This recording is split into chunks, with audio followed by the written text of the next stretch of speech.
Welcome, and thank you for tuning in for today's virtual power lunch. We have two terrific keynote speakers, Nitzel Emanuels. She's the Director of Global Diversity and Inclusion with Dell Technologies, and Rick Wade, Vice President of Strategic Alliances and Outreach with the U.S. Chamber of Commerce. I'm Scott Swindell, Board Chair of the Round Rock Chamber. I want to handle a few housekeeping items before we move on. You'll notice that you're muted, and all guests will remain muted throughout the program. If you have any questions or need assistance, please use the Q&A function located at the bottom of your screen. We will have a Q&A session at the end of the program, so please submit your questions as they arise in the Q&A box.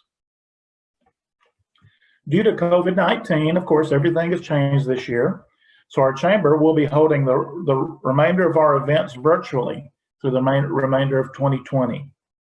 We're actively working on ways to connect virtually through events like Cyber Club events, the Future Focus Conference and Expo, and we'll have time at the end of the program today if you'd like to have some connection at that time as well. Please keep an eye on our weekly investor newsletter and the chamber calendar at roundrockchamber.org for the latest updates to chamber activities. I'd like to thank our elected officials for being with us today. We won't go through the list, but we appreciate you being with us. We're grateful for all you do in your public service and all that you do in our community. We know you guys are out there doing your part. I'm excited to share with you all that the Future Focus Business Conference and Expo is scheduled as a virtual event on October 27th. We have a great lineup for sessions, networking opportunities, and some terrific exhibitor booths. So keep an eye out for more details. Those will be coming to you shortly. I'd like to thank today's sponsor, Chisholm Trail Financial Group, for making today's event possible. We're thankful for you guys being involved with our chamber and helping us with this event. This time, I'd like to go ahead and invite Bruce Bessner with Chisholm Trail Financial Group to say a few remarks. Bruce? Thank you, Scott. First, I would like to just let you know how impressed our firm has been with Jason and his team, the way they stepped up with the Round Rock Cares and everything like that. And so we're excited to continue to support the chamber in any way that we can, as they've been supporting our firm and other firms. We will be participating in the Business Expo, and I'm also excited to announce that Lauren is working with our team we usually have our annual open house and after hours sponsor in October, which we won't be having this year, but we will be hosting the first virtual chamber after hours. And we're excited about that. It's going to be a fun social experience. We're going to have some Round Rock trivia and other games. We'll have a breakout where you'll be able to actually meet and network briefly during the session. So the whole thing will probably be 45 minutes to an hour. And we'll have plenty of door prizes from local Round Rock businesses. Our firm, our whole purpose is to look for blind spots that are going to derail your plans and look for opportunities to help you reduce your taxes, which increases your income and your net worth. Our vision is basically to be the premier financial services firm in our community, and we have a 6-step process for identifying those blind spots and looking for those opportunities. And it promotes the 4 core values of protection, which is the risk management, insurance, independence, dignity, and legacy. And Lauren will be sending out, if you go to our website that's on the screen, Chisholm Trail Financial, you can learn, we have a short video, it's 2 minutes, that talks about what we do for business owners, and she will be sending out a link to all the participants. The bottom line is it takes a lot of talent and tenacity right now to make a business grow and grow and prosper. We specialize in providing advice for business owners with unique financial needs, and to help you to strive for success in all aspects of your life. So we'll help clarify and prioritize your financial goals using our wealth management solutions. The video will talk a little bit how we can work together to prioritize your goals. If you're interested in learning about succession planning and financial planning, we can show you on the video how a client website can help you stay on track. And you can just give us a call, and we'll set up a brief time Zoom meeting to get together. Anyway, thank you again, Lauren, for facilitating everything, and Jason for the wonderful things you've done for our community during this time. And I'm looking forward to the talks today. Thank you. Bruce, thank you so much for those kind remarks, and we appreciate everything that your firm does to support the community and this chamber. So we appreciate you right back. Thank you so much for all of your engagement. Ladies and gentlemen, I'm so excited and have been for this program for quite a while, because I think clearly this has been one of the most important conversations that our nation has gotten into this year, and the chamber's role in that is really as a leading voice for economic development and economic engagement policy.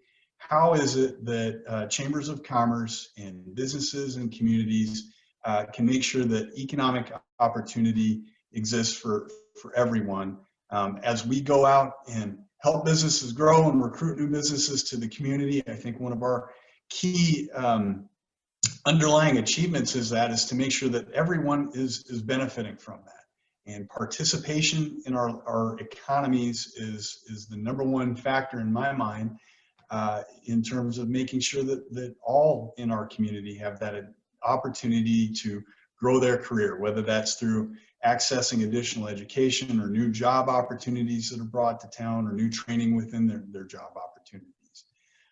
But clearly that can be I think sometimes a daunting and difficult process to set up, particularly if you're a small business. And so we are so excited to bring this program forward today. And it is my hope for everyone who is listening that you are able to even take one takeaway today that you feel like you can apply in your own business, or find some resources to begin to engage in diversity and inclusion activities within your business at a higher and more strategic level. So thank you so much for joining us. Because the program is important today, we have what I'm characterizing as a double header. I think we've got 2 keynote speakers today, and very excited for their messages. We've got Nitzel Emanuels from Dell Technologies. I think everyone is well aware that Dell Technologies is such an important part of everything that has happened, not only just in Round Rock, but in all of Central Texas. They're a wonderful partner for our organization and so much of what goes on in the economy here. So we're excited to hear her message. And then Rick Wade with the U.S. Chamber, and I'll talk more about our engagement with the U.S. Chamber a bit later in the program. But we were thrilled to welcome Rick here as well. The U.S. Chamber gives so much support to our organization and other organizations just like ours. So a couple things Scott mentioned. The Q&A is down at the bottom center of your screen. You can click there and pop up a question. We're going to have questions after both of our speakers today, and I will pick some good ones to read off. And please do that during the program. I'm going to be monitoring the Q&A throughout the whole time, and the more questions you all submit, the more we're going to be able to target today's information to the things that you want to hear about. And then we've always got some questions in our pocket as well. So please do that.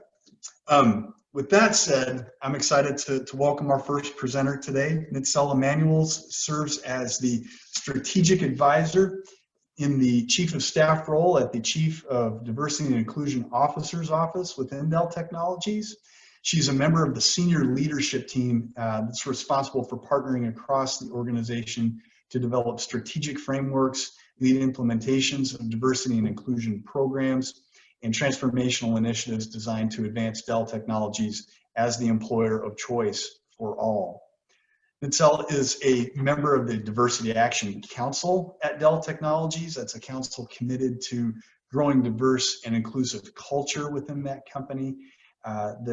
She led a Women in Technology consortium that's comprised of customers and partners in collaboration to advance the representation of STEM-ready girls and women by innovating technologies to diversify STEM careers.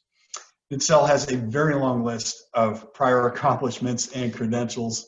To summarize, that includes over 17 years of progressive HR experience prior to joining Dell Technologies.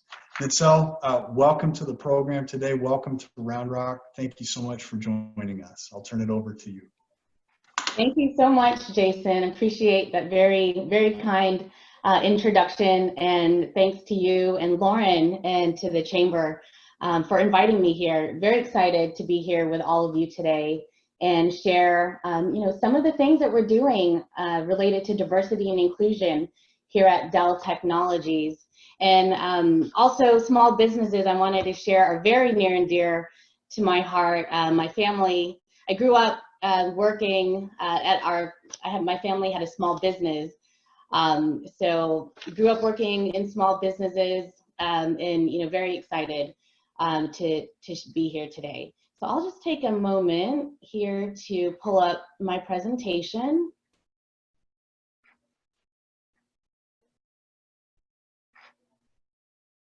How does it look? Can everyone see the presentation? You are good. That's great. Okay, terrific.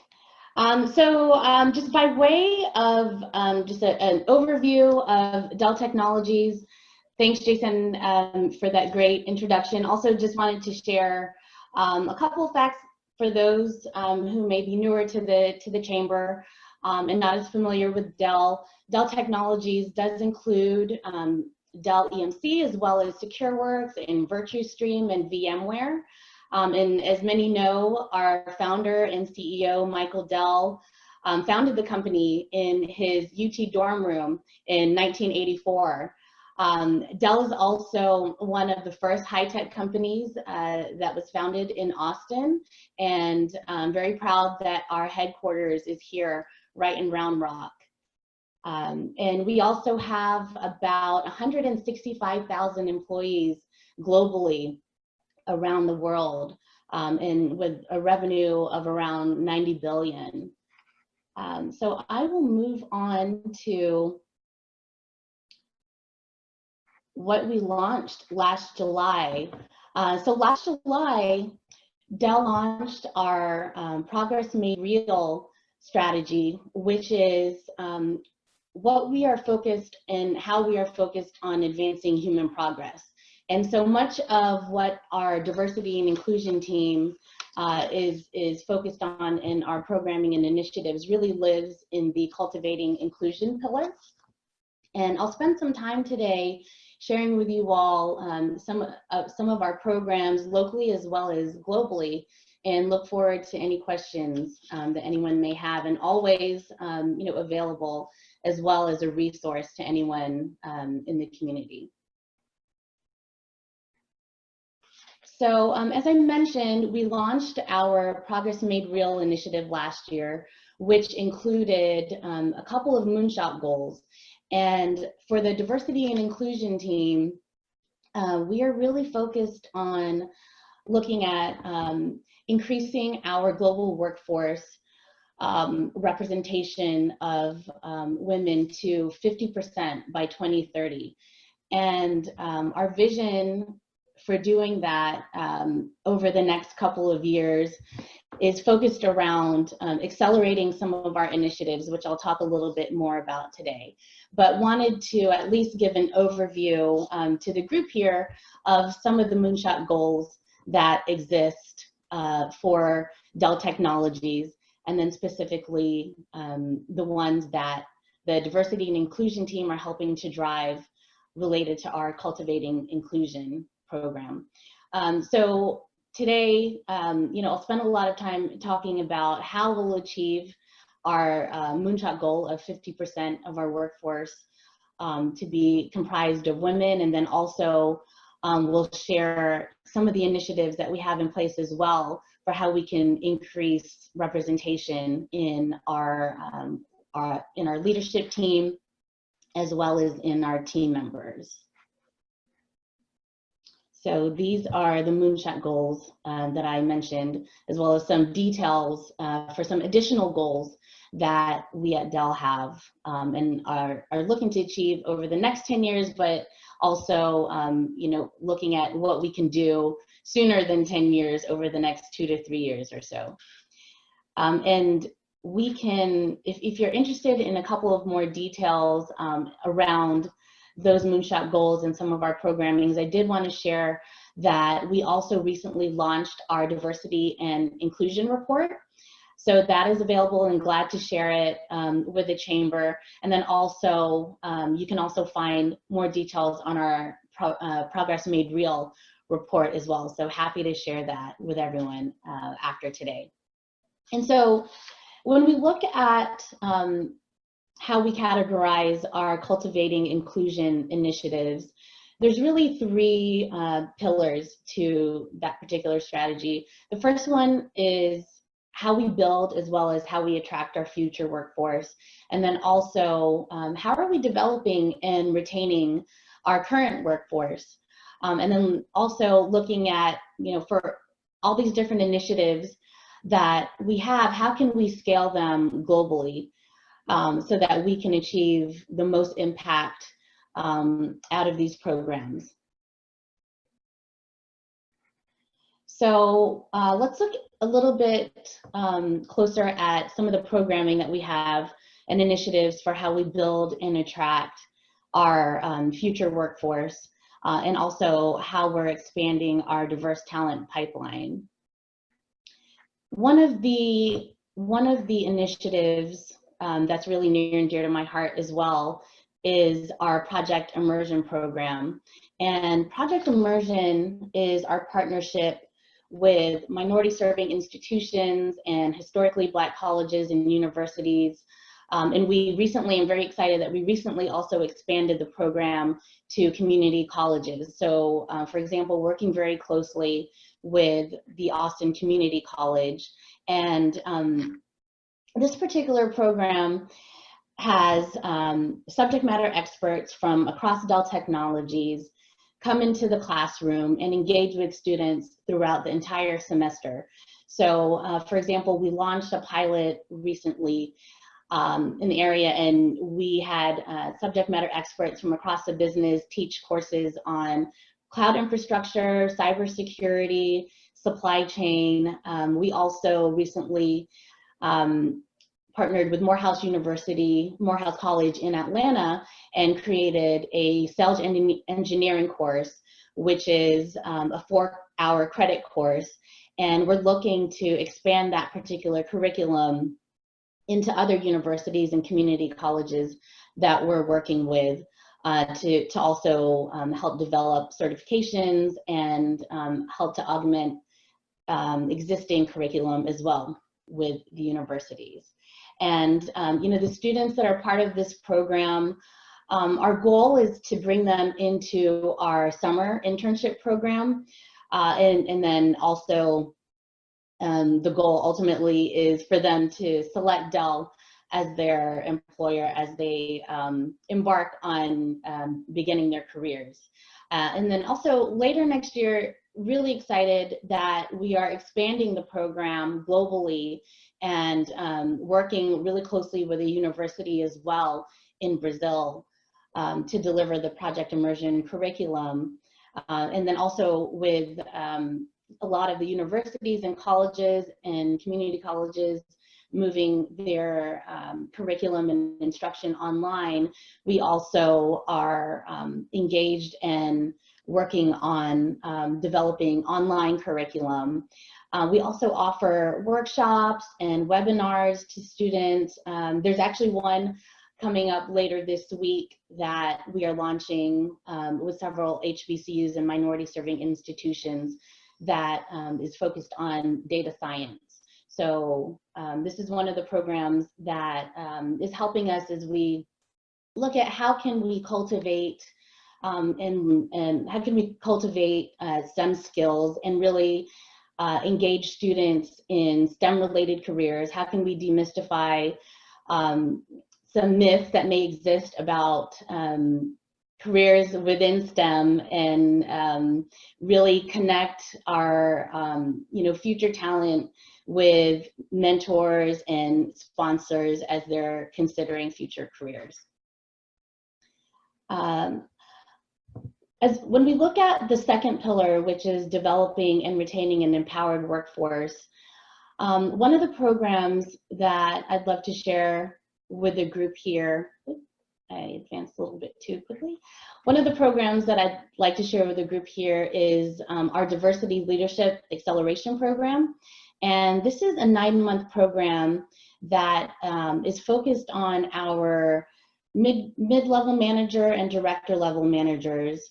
And it's, like I mentioned, a 9-month program that's designed to address some of our gender gaps and opportunities in our leadership. And so it also is the program that allows us to engage with our team members to continue to promote a culture of sponsorship and inclusion at Dell. And we just actually launched our second cohort, and we have 3 CFOs who are participating, and very proud that 32% of our cohort is also made up of underrepresented individuals. So at Dell, underrepresented, we're looking at underrepresented meaning our Black team members, Latino members, and also women. And so this particular program is also going to scale globally as well. We are looking at launching a pilot in India as well. So this is one of our programs that we're very proud of. The one right under it is our Releasing Female Potential program. And this one is a program that's available in 13 countries in Europe, Middle East, and Africa. And then also we have a pilot that also recently launched in North America. And this one is really geared towards our early career professionals. Some of you may be familiar with the phenomenon, the broken rung phenomena, which is really looking at women and that first promotion that puts them on the trajectory towards leadership positions. And there's a lot of research and data out there that shows that it's really critical in those early years, and especially with their first promotion, to ensure that women are represented and part of that succession planning process. And so this particular program is really geared towards developing our early career women and retaining them and ensuring that there's a network and there's support in place as women are progressing through their careers. At Dell, we also have 13 employee resource groups around the world. And what we found is that the more engaged and involved our team members are with our employee resource groups, the more diverse the more diverse teams are overall.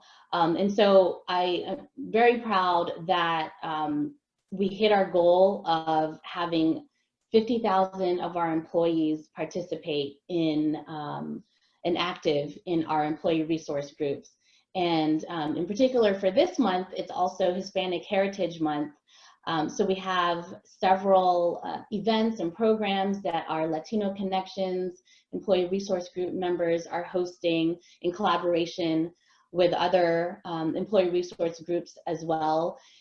So there's a variety of ways for all team members to get engaged around the world, because so many of these events, actually most of the events, are held virtually. So it's been really exciting to see engagement around the world during our Hispanic Heritage Month celebrations. And the last category, like I mentioned previously, is how can we scale the different initiatives and really bring these initiatives and programs to our global team members. And one of the ways that we look at how we do that is through our Diversity Action Council. And so our Diversity Action Council works across the business, very closely with our human resources organization, and really looks at how can we ensure that initiatives within the business are really driving towards the moonshot goals that I shared earlier.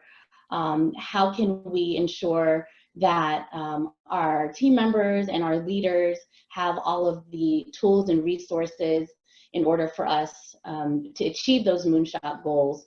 And also, what are those areas that we can accelerate to ensure that we do hit those goals?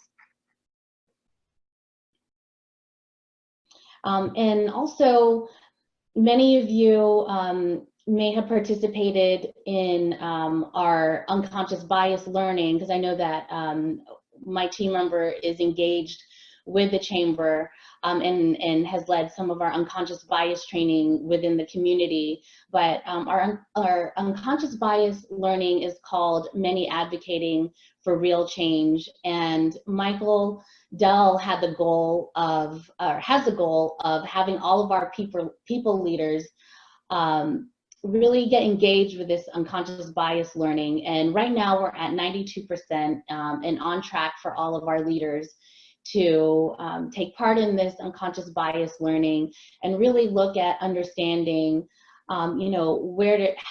that we all have unconscious bias, and how can we increase awareness? What are some things that we can do to mitigate bias that may exist in different processes or in different facets of our life? And right now, this is also a program that's offered to all of our team members. We just shifted the program online, so we do offer the learning experience virtually. And it's an opportunity for our team members from around the globe. I actually taught a session yesterday, but it's an opportunity for our team members from around the globe to really come together, take time out of their day to really understand unconscious bias, share resources, share tools, and best practices with each other for how can we, as team members, work towards mitigating biases that exist, so that we can achieve our cultivating inclusion goals together. And I also wanted to give an update as well on our Standing Strong Together initiative. I believe that one of my colleagues shared some information in one of the last chamber meetings regarding Dell Technologies' action plan towards how we'll address systemic racism. And after the senseless murder of George Floyd, the company really came together. Michael Dell really wanted to get to the root of, how can we, as a company, solve for systemic racism? What can we do, and how do we do it? And what we believe is that through addressing socioeconomic differences, that's how we can help to solve for systemic racism. So we have our Standing Strong Together action plan, and making great progress in some of the commitments around how can we continue to create our inclusive culture at Dell. How can we provide ongoing community support to solve racial inequities, and then also, how and what are we doing to improve access to technology, education, and economic opportunity for all. So regarding our creating an inclusive culture at Dell Technologies, I'm very proud that over the last couple of months, our executive leadership team has really taken the time to listen to team members. We've had all of our executive leadership team had listening sessions with our Black team members, and you know, some of the feedback and the input from those sessions were then, they were heard, of course, they were heard, listened to, and then taken, some of those things were taken into design thinking sessions with our Black Networking Alliance, ERG as an example, and other employee resource groups who helped to lead those design thinking sessions. And the goal of the outcomes of those design thinking sessions is that that will feed into the action plans that Dell Technologies is developing. And also several of our team members over the last couple of months continue to get engaged in our communities, continue to share tools and resources with some of our community partners that have reached out. You know, we have several of our team members right now that are deeply engaged with mentorship and sponsorship, especially, you know, as I think about the students that we're that we're working with through our Project Immersion program. You know, our Black Networking Alliance mentors who are engaged in that particular program have, during this time, really been deeply engaged with the students and those in the community to ensure that you know, we're available and sharing our resources and able to support those community members that really need the support at the moment. And then we're also developing we have an initiative that's focused on addressing the digital divide topic, and you know, working really closely and looking at you know, ensuring that we understand what the local needs are as we're looking to pilot different initiatives across the U.S. To close the gap on the digital divide topics. So more to come there, and happy to share you know, in more detail with anyone that may be interested in some of the other initiatives that we have related to standing strong together. So in closing, I wanted to just thank the Chamber, Jason, Lauren, and all of you for the opportunity to share and highlight some of the initiatives and programs that we have here at Dell Technologies, and I'm glad to answer any questions as well. Awesome, Natsel, thank you so much. That was great. I will just get one clarification from you if Sure. I can put you on the spot. Someone wanted to know on the Q&A if Sure. we could make this presentation available to our members. Is that something that is okay? Absolutely. Awesome. Glad to share this presentation, and also the links to our D&I report and our Progress Made Real report if interested. Wonderful. And so folks listening, I think you'll get a follow-up email communication from us, and then we will distribute that in an appropriate way. But yes, that will be made available. And Natsel, thank you. We'll come back to you with our shared Q&A with Rick. I see a few people typing questions in. Thank you very much. We'll load those up for the end. And so please remember to type those in for those listening. Now we'll transition to the U.S. Chamber. I'm so excited to welcome Rick here. Before I turn it over to him, I really want our members to know how much support the U.S. Chamber is able to provide local chambers like us. But for their activities on the ground in Washington, particularly chambers of our size, would really not be able to project our preferences at the federal level nearly as strongly as we are able to. And our federal agenda here is comparatively small, but when we need to communicate, their team is just amazing.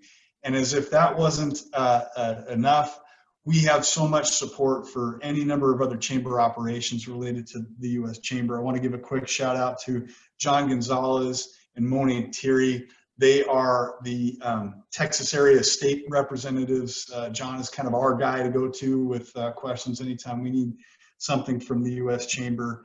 And then, of course, we did so much work with them this year, particularly on the payment protection plan. But for the U.S. Chamber leading the way on helping wrangle everybody and helping craft that legislation, I think things would have turned out a lot worse or may have gone a lot slower. So they're just a super important part of what we're able to do and the value that we're able to extend to our members locally. So we thank them for that. The last thing in the lead up to this is the U.S. Chamber, following the death of George Floyd, really took the reins in saying, how can we lead the right conversations related to those issues of economic opportunity that I brought up before. And this chamber, other chambers in the area were proud participants in the U.S. Chamber-led national dialogue on that. It featured speakers from all over the place sharing great best practices. I'm sure Rick's going to get into that, so I don't want to steal his thunder. But I do want this group to know that this chamber proudly participated in that and continues to engage with that opportunity.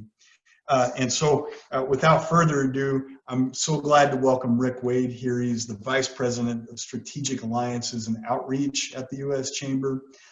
He develops and implements programs and initiatives to help the Chamber create new business relationships and partnerships across diverse audiences.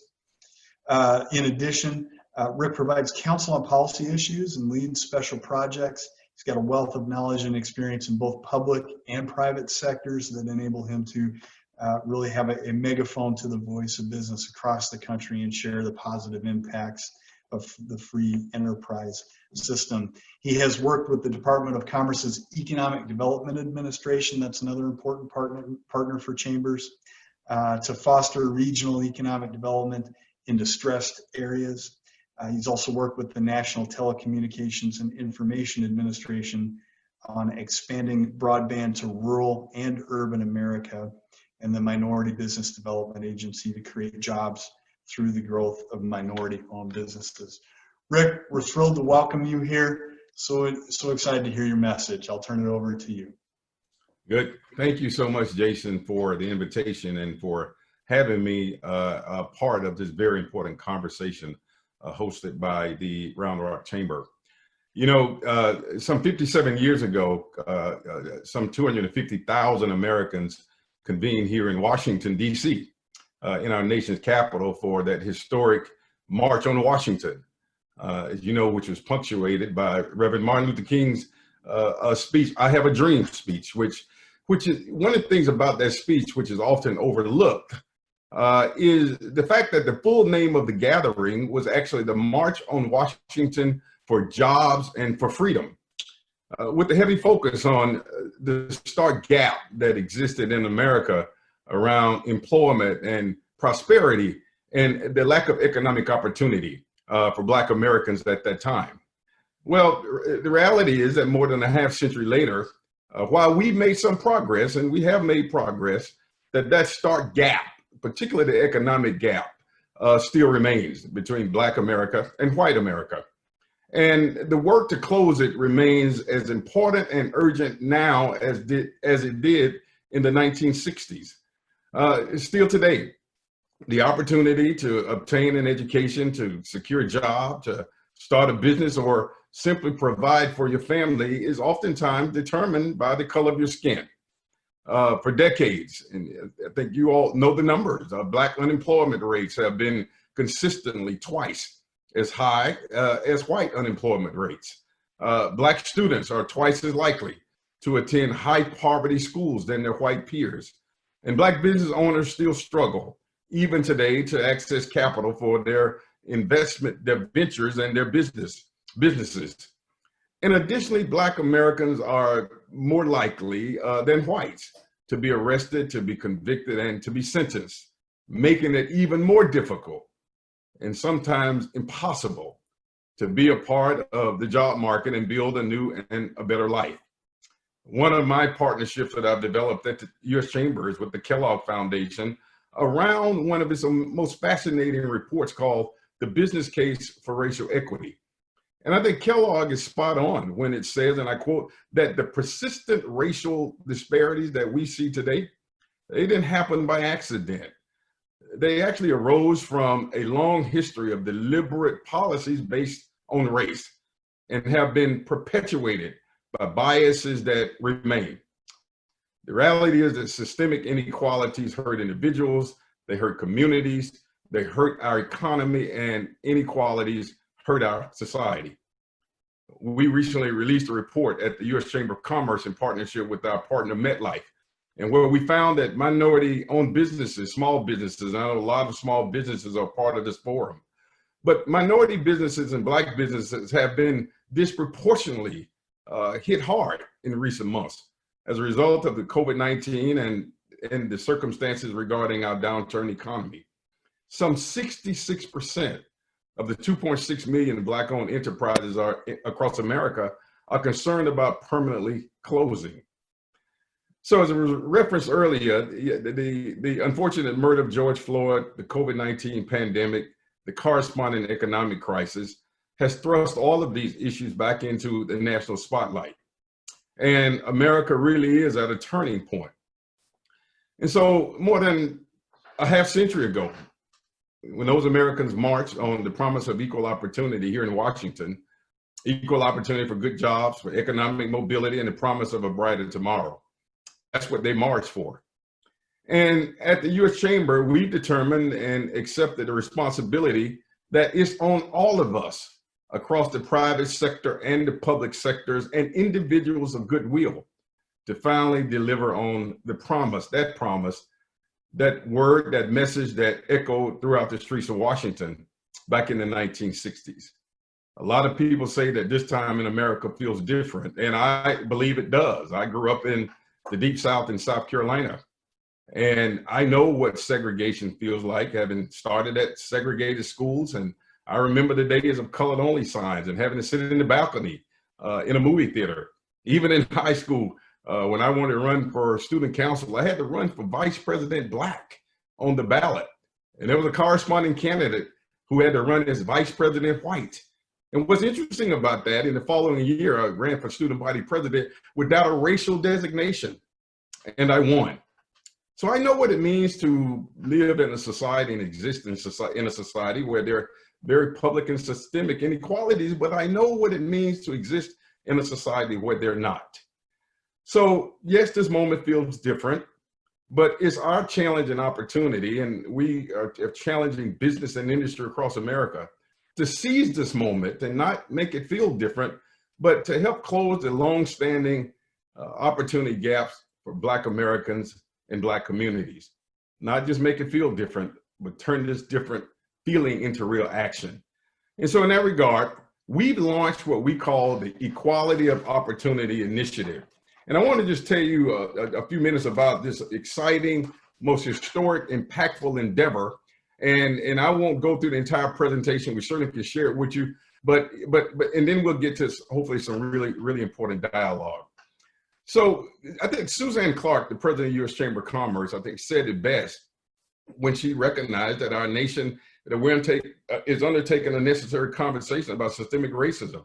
That one of the things that we have to do is listen thoughtfully and lead in and lead on solutions to help ensure that Black Americans and people of color have greater opportunities to succeed in the American enterprise system and in our society. Next slide. So the first thing that we did, we created an interesting steering committee that was representative, as Jason mentioned earlier, of leaders, business leaders in particular, and stakeholders at the national and local level. More than 500 chambers of commerce, including Round Rock and other business associations and companies, stepped up formally to join what we call this Equality of Opportunity Initiative.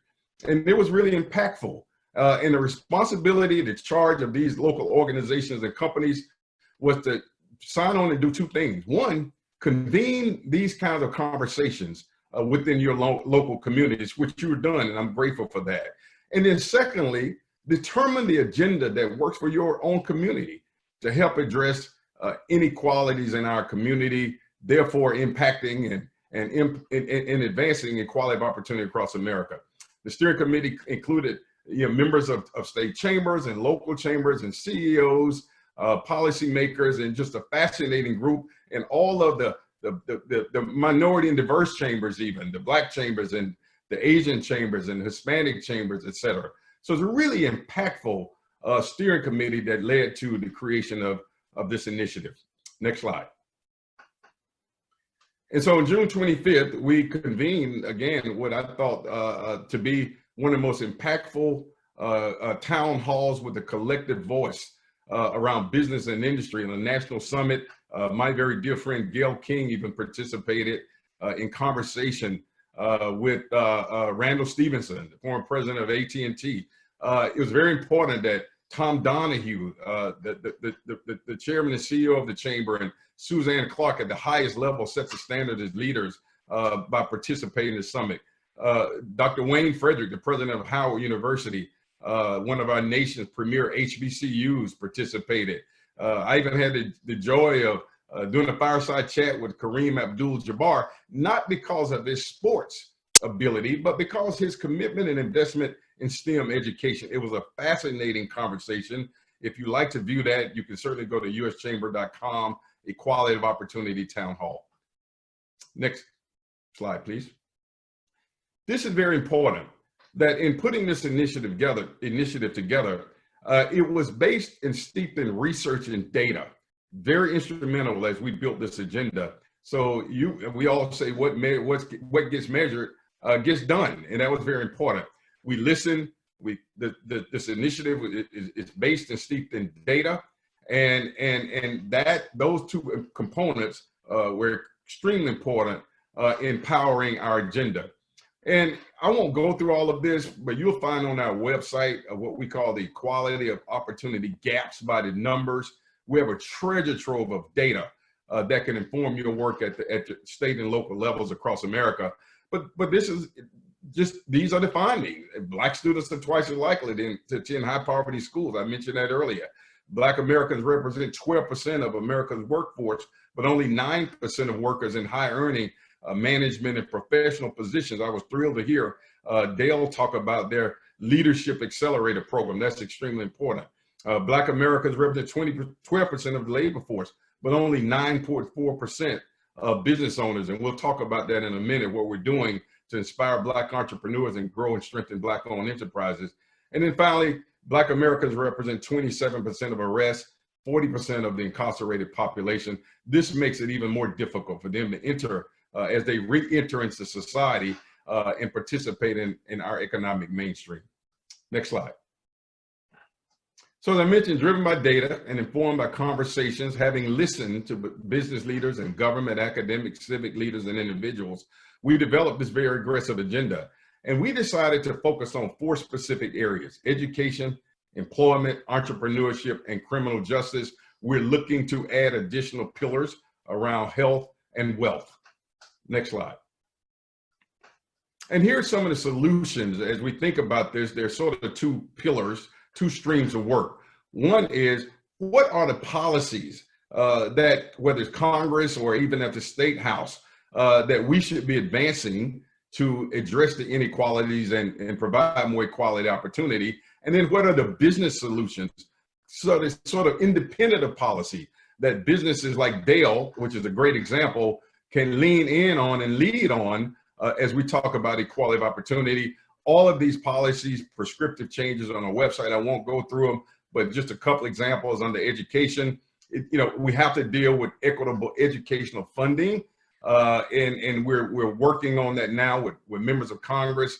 K through 12 education accountability, thinking about how do we expand K through 12 school choice options. The digital education divide, which is real. We're seeing that play out right now as a result of the COVID-19 pandemic, where communities of color and even rural communities don't have access to broadband. So those are some of the education solutions that we're proposing and advocating for on the policy front. Next slide. On the employment side, I addressed this stark employment disparities between Black Americans and white Americans. And you know, how do we think about, again, internal facing within companies? How do we think about diversity in corporate leadership? And it's very important that we think about that, not in terms of just frontline employees, but in a horizontal and vertical way. C-suite, corporate boards, and we'll be soon announcing a fascinating new corporate board pipeline initiative that can enhance the placement of potential Black board directors in service on corporate boards. Utilizing data to improve workforce diversity, promoting investment in opportunity zones so that, and making those opportunity zones more impactful with some real strategic outcomes. Yeah, how do we think about availability of quality, affordable childcare, which is front and center right now as we think about returning to work post a pandemic. Minority networks through internships and apprenticeships, a wonderful pipeline to enhance your diversity within your workforce. Next slide.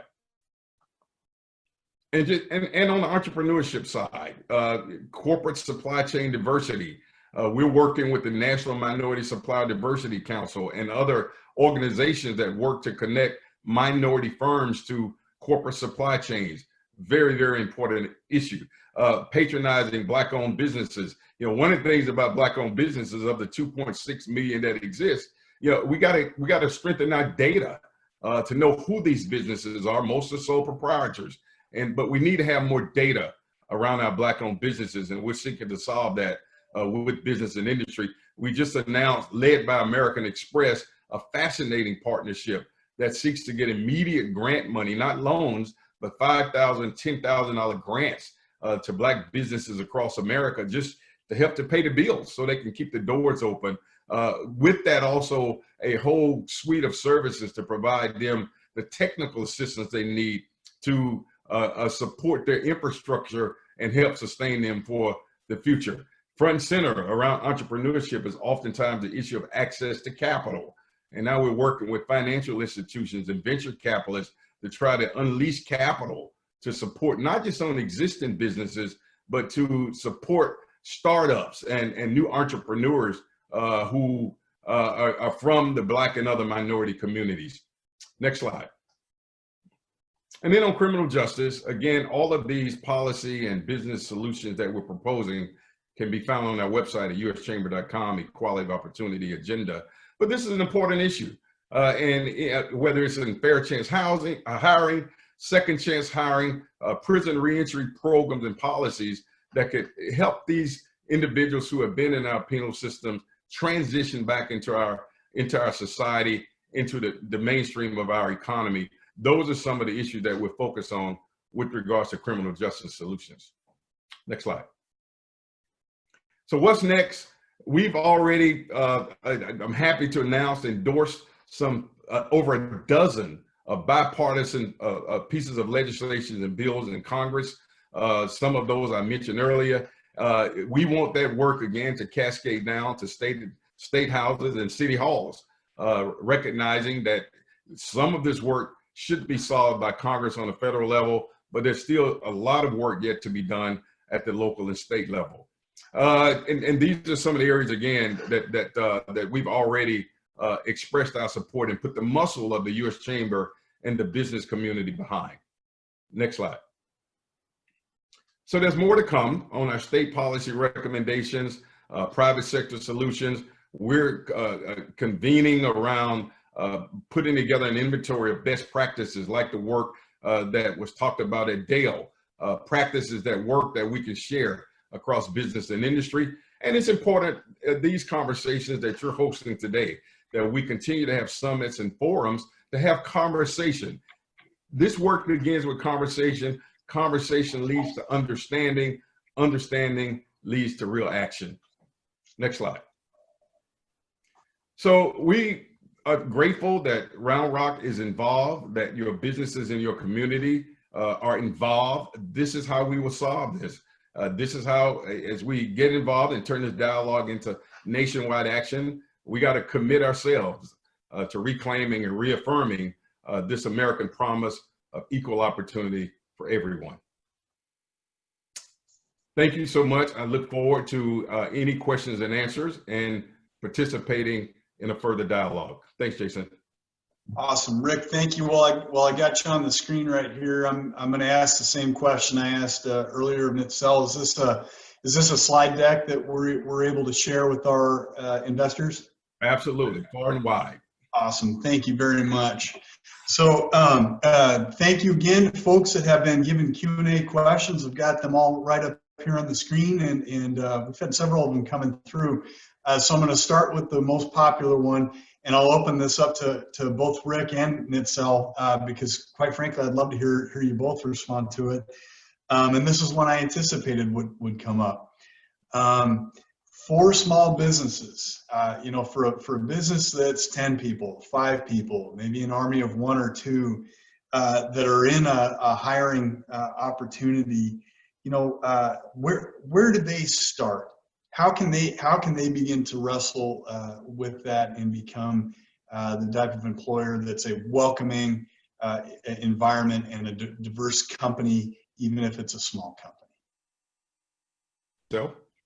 Sure, I'll jump in. I would say, really looking at expanding where they're looking for talent, partnering with diverse universities, historically Black colleges and universities, minority serving institutions. We have put some talents in here locally, for example. Some things that have worked really well for us at Dell is also engaging with student groups, so like the Black Student Association or Latino Student Association at some of our local universities, and looking at, how can you creatively offer internships as examples, what is some work that could be done virtually. So just getting more creative with how you engage with some of your future talent is one tip that I would put out there. And I'll just add, and Nitzel is absolutely right, and I agree with all of that and more. But one of the other things that we found in our MetLife survey of all small businesses across America is this really interest and desire of small businesses to partner with Black businesses. And so there's opportunities there as well externally. I have this conversation all the time with Black businesses across America about, how they must reimagine themselves, particularly in this COVID-19 and post-COVID-19 world that we hopefully will be getting to at some point. But this lends itself for some very interesting joint ventures and partnerships. And are there some strengthening of relationships that could happen between white small businesses and Black small businesses that could be mutually beneficial, not just in terms of serving customers, but real growth opportunities when you can create some really unique partnerships. Excellent responses, both. Another question that we wanted to talk about is, how can an organization, maybe of any size, evaluate the role that biases can play on decision making? I know this is just a tough one because a lot of it is it happens at a subconscious level. How can organizations begin to wrestle with that? Would you like to go, Rick, or?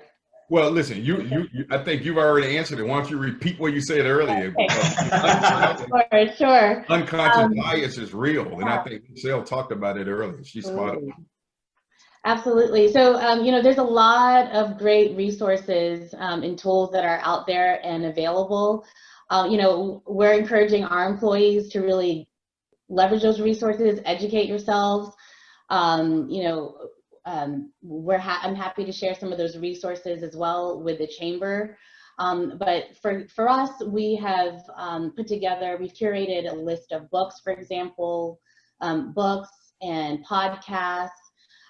We also are having open dialogue with our team members around topics related to bias, unconscious bias. And I also mentioned we have our unconscious bias learning, which is many advocating for real change.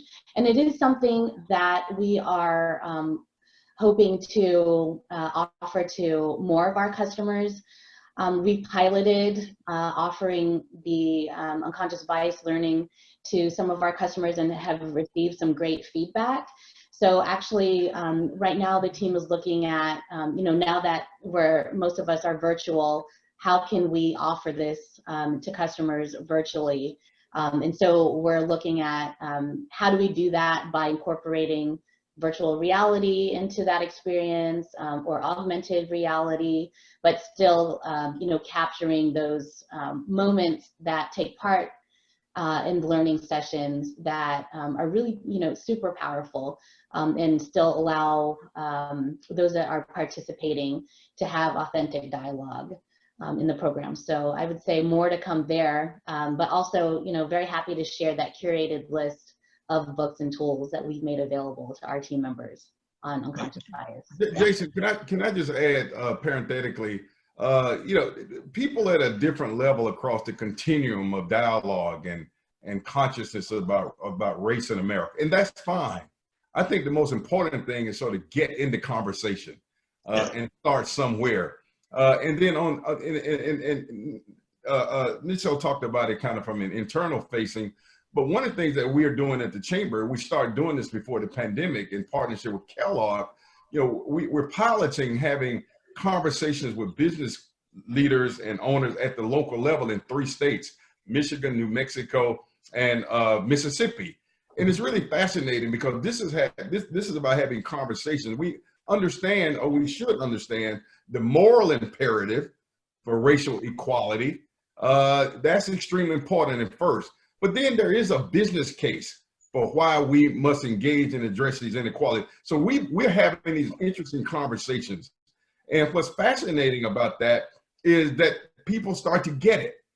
I mean, and the thesis of the Kellogg work is that if we address these inequalities, the economy grows by $8 trillion, right? It's a win-win for everybody. And it reframes this as not a zero-sum game, but everybody wins because the pie expands when we have a more inclusive economy. Yeah, Rick, if I can ask a follow-up question on that theme, if you don't mind.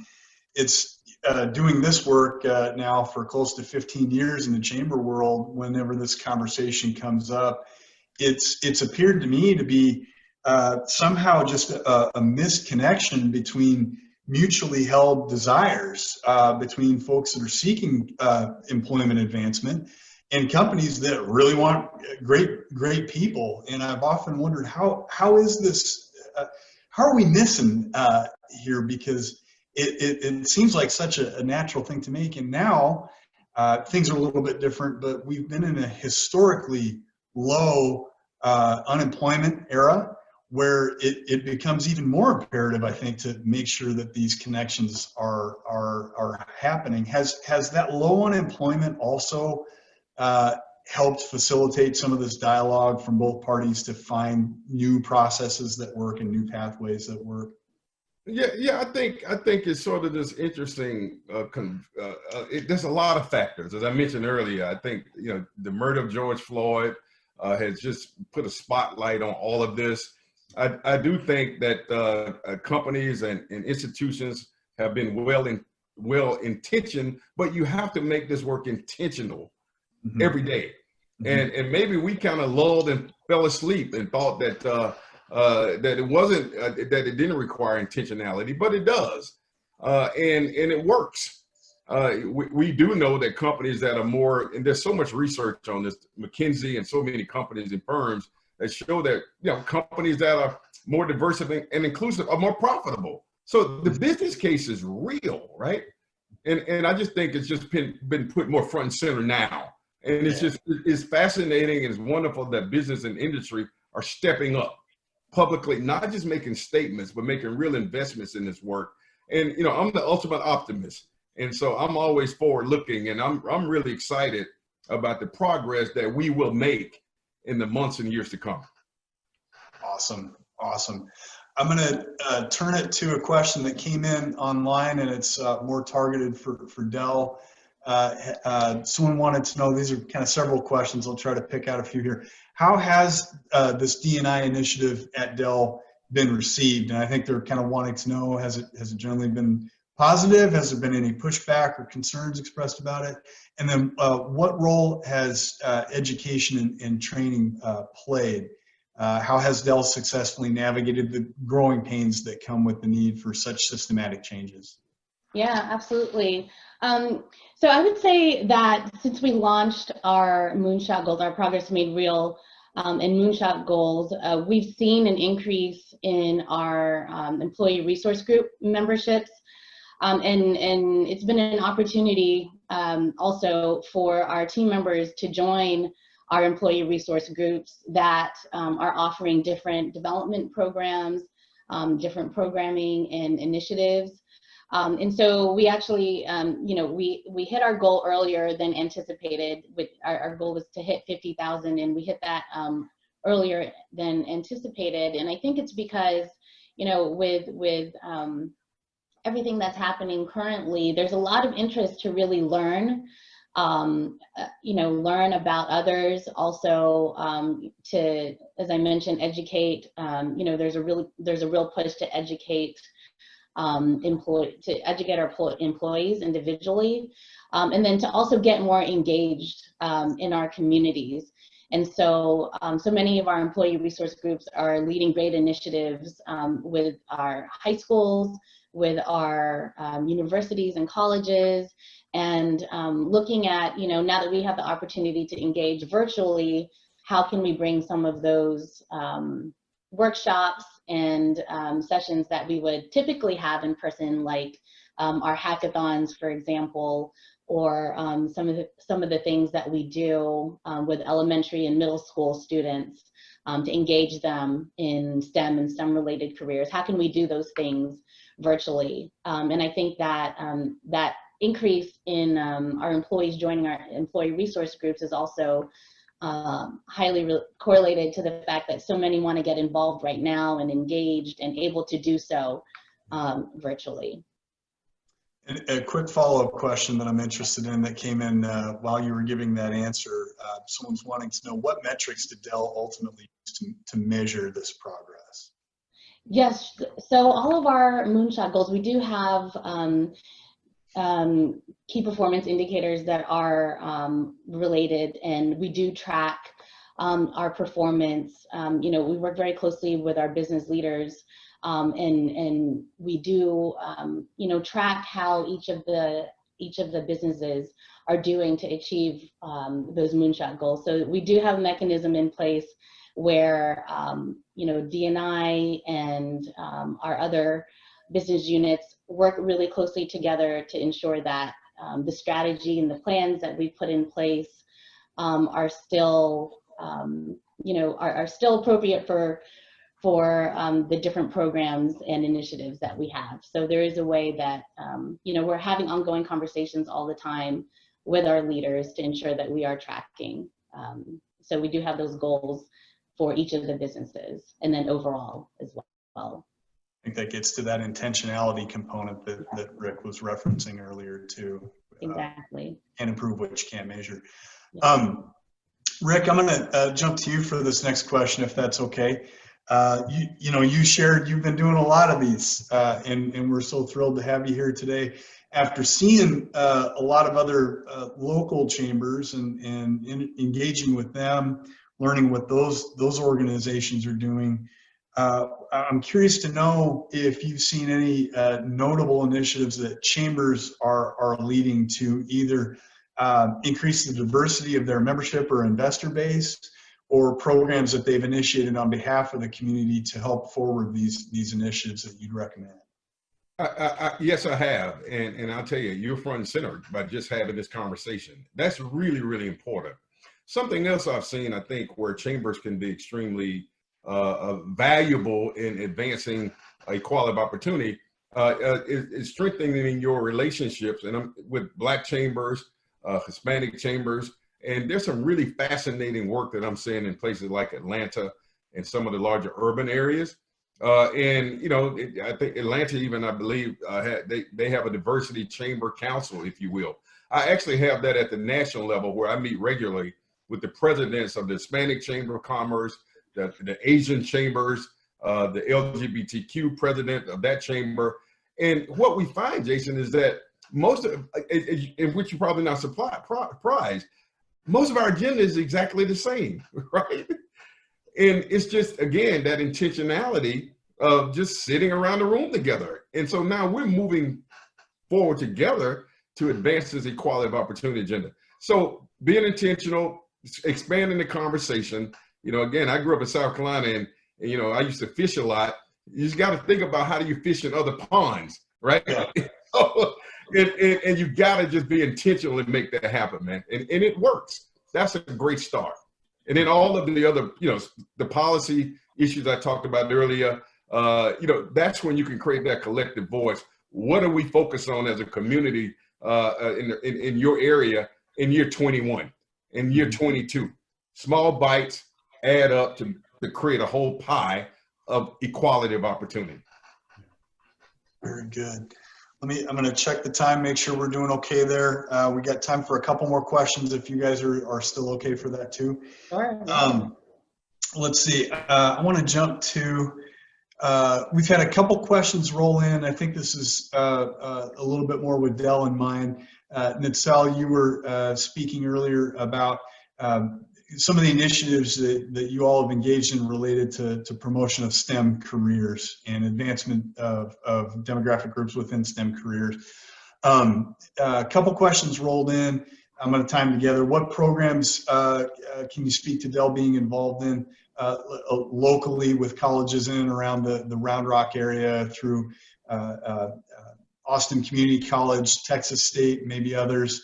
And then is Dell partnering with area high schools to promote STEM programs and careers? Yeah, absolutely.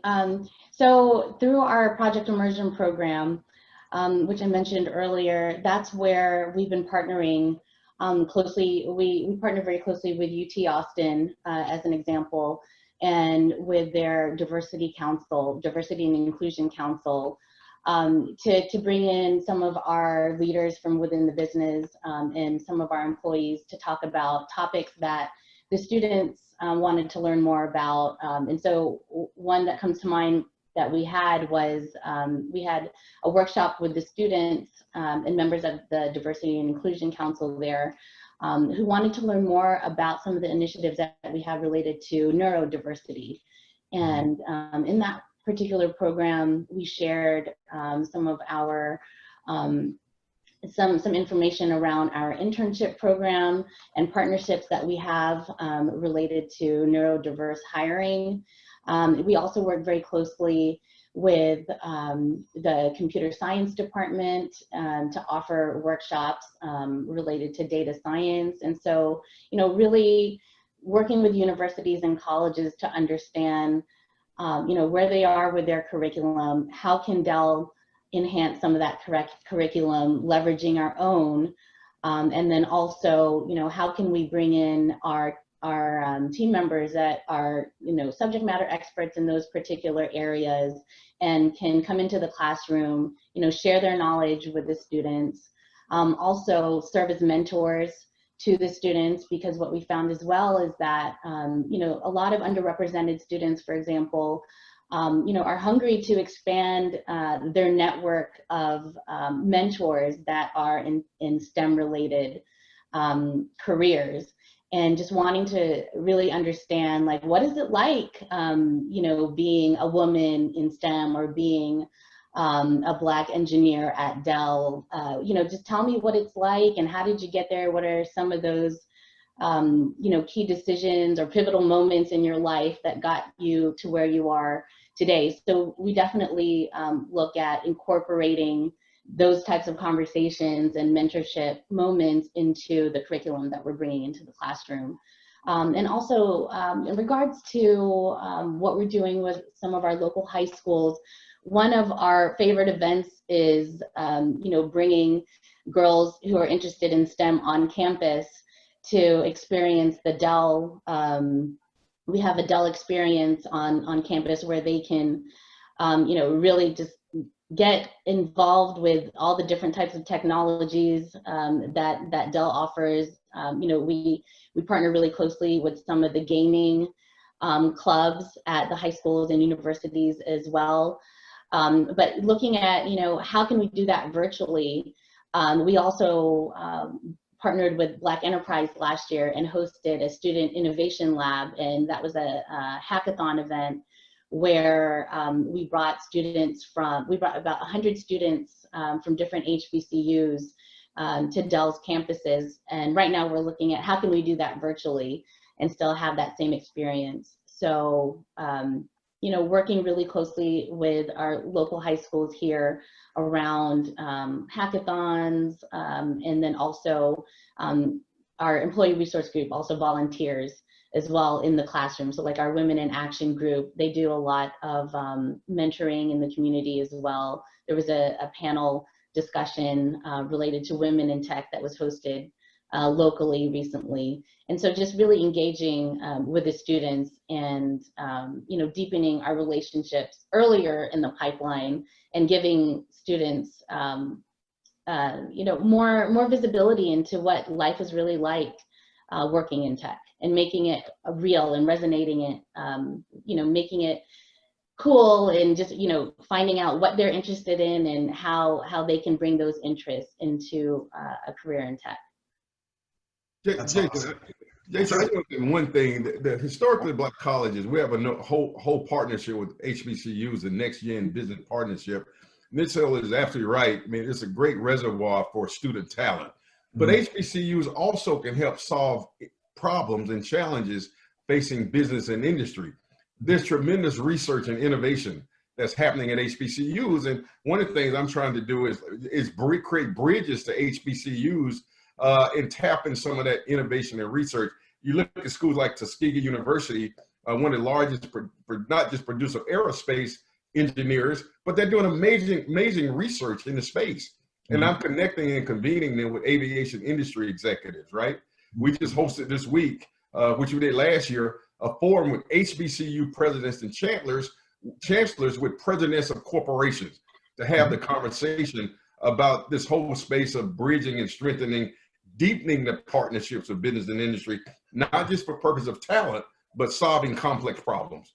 Yeah. We just actually, and we have an HBCU president, Dr. Wayne Frederick, on our board. That may be something that local and state chambers should consider. You know, having a president of a higher education institution like an HBCU on your board. Yeah. Awesome. Yeah, right, Rick. I was going to mention, and just add on to that as well. Dell is part of the HBCU partnership, and you're absolutely right. You know, we work really closely with Morehouse College and their innovation lab there to help us with our unconscious bias training, and super talented students. And it was a great experience. We continue to work with them as well as Clark Atlanta University around diversity innovation. So totally agree. Lots of great talent out there, and great to start building that relationship with the students earlier as well. Guys, you have, for this doubleheader event, you have knocked it out of the park. That's enough for my bad puns. This has been a fantastic session, and we appreciate your time so much. I'm going to move into our ending announcements, but on behalf of the Chamber and our members, we applaud your efforts. We thank you for your engagement with our organization, and look forward to seeing you both in person when that's possible again.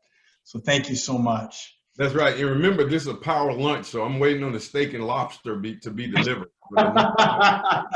It's in the mail. Thank you so much. Thank you. Thank you. Appreciate the opportunity. Yeah. Lauren, if you could go ahead and bring up our slide for our upcoming events. I want to make sure before we conclude today that I'm able to tell people about the Futures Focus forum that we've got coming up. This is going to happen October 27th. And I know that everyone is burned out on Zoom sessions. This is going to be a very robust experience and well worth your time. We're so excited to feature Dr. Ray Perryman. I can't think of another time in our history where we need to hear from an economist and help us see around those corners economically. And then we also will feature a panel on workforce. Dell Technologies is going to be part of that again, led by Commissioner Aaron Demerson from the Texas Workforce Commission. Very relevant, very important topic. And then we've got a nationally recognized speaker, Ted Abernathy, He speaks at economic development agencies and conferences and is an advisor and counselor to them all over. So please, please, please go to that website on the bottom, roundrockchamber.org/conference expo, or if you poke around on our webpage, you will be able to find that at roundrockchamber.org. Would love to welcome you there. This is a first-time event for us, and we are so very excited about it. I also, again, want to thank Bruce and his team at Chisholm Trail Financial. Bruce, if you want to come on and give another wave, we are so appreciative of all that you guys do with and for our community and our organization. Today's program would not have been possible without Chisholm Trail Financial Group, so thank you so much. And then looking ahead, we have some additional events. 2 events, 1 channel, that's our 1 million cups plus our Spark event.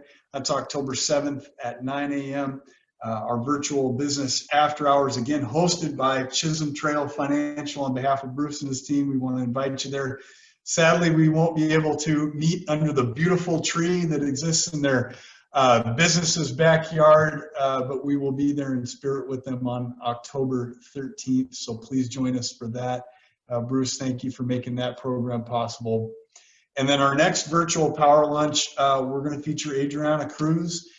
She is about a year into the role with the Governor's Office for Economic Development under Governor Abbott. She is a powerhouse for our state, and I am sure you're going to enjoy that message. All that information is easily available at roundrockchamber.org. Everyone, we thank you for your time. Nitzel and Rick and Bruce, thanks for making this program an awesome one. We'll get some more information up online for people that want to access it later. And we are adjourned. Thank you very much.